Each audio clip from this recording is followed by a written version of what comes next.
आपण को मोबाइल व कंप्यूटर कोनोसी भी ब्राउजर को ओपन करी सर्च बार रे एचआरएमएस ओडिशा को टाइप करी सर्च करंतु। एबे देखंतु लेखा थिबा एचआरएमएस ओडिशा को क्लिक करंतु।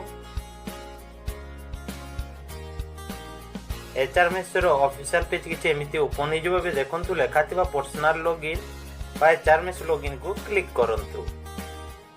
एठी आपण आपनकर यूजर आईडी एवं पासवर्ड को टाइप करंतु। ता सो देइतिबा कैप्चा कोड को एज ए डिजिट एंटर करी लॉगिन करि परिबे। किंतु जदि आपण आपनकर यूजर आईडी किंबा पासवर्ड को भूली जाइचंती तेबे आपण भूली जाइतिबा यूजर आईडी को जानिबा पई एवं न्यू पासवर्ड को सेट करिया पई देखंतु तळे लेखा थिबा फॉरगेट योर पासवर्ड रे क्लिक करंतु। एबे एठी आपण आपनकर मोबाइल नंबर टी जहा एचआरएमएस आईडी रे रजिस्टर अछि ताकू एठी एंटर करंतु। मोबाइल नंबर टी एंटर कर सारिला परे तळे देखंतु लेखा थिबा enter your date of birth रे क्लिक करी आपनकर डेट ऑफ बर्थ टी डे मंथ ईयर अनुसार एंटर करनियंतु। एबे देइतिबा कैप्चा को एज ए डिजिट एंटर करनियंतु एवं देखंतु लेखा थिबा सेंड रिक्वेस्ट रे क्लिक करंतु। आपनकर मोबाइल को गोटे OTP number T message through रे आसीथिबो। सेही ओटीपी नंबर टी को आपण एठी एंटर करनियंतु। ओटीपी नंबर टी को एंटर करि सारिला परे देखंतु तळे लेखा थिबा वैलिडेट ओटीपी रे क्लिक करंतु। एबे देखंतु ठीक एही परि भाबे रेड कलर रे आपनकर यूजर नेम टी शो होई जिवो जहा कि आपण भूली जाइथिले। आपण एबे आपनकर यूजर नेम टी को जानि सारिला परे गोटे न्यू पासवर्ड सेट करनियंतु।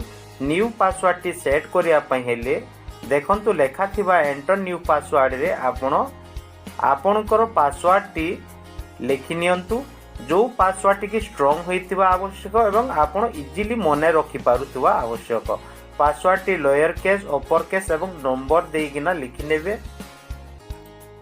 न्यू पासवर्ड रे एंटर करि सारिला परे देखंतु ठीक तळे कन्फर्म न्यू पासवर्ड रे पुणी थरे आपणकर पासवर्ड टी को एंटर कर दियंतु एवं देखंतु ठीक ता तळे लेखा थिबा रिक्वेस्ट पासवर्ड रे आपण क्लिक करंतु।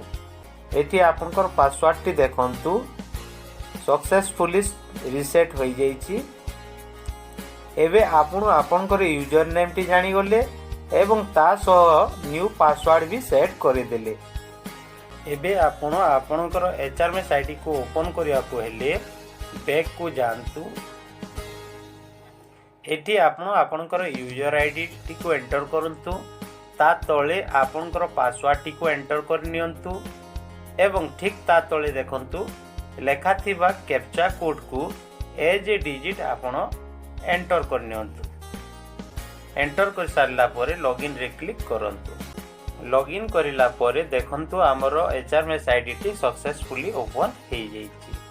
ठीक एही परि भाबे हमरो भूली जितवा यूजर आईडी टी को आमे पुणी थरे जानि परिबा एवं भूली जितवा पासवर्ड टी को न्यू सेट करि परिबा।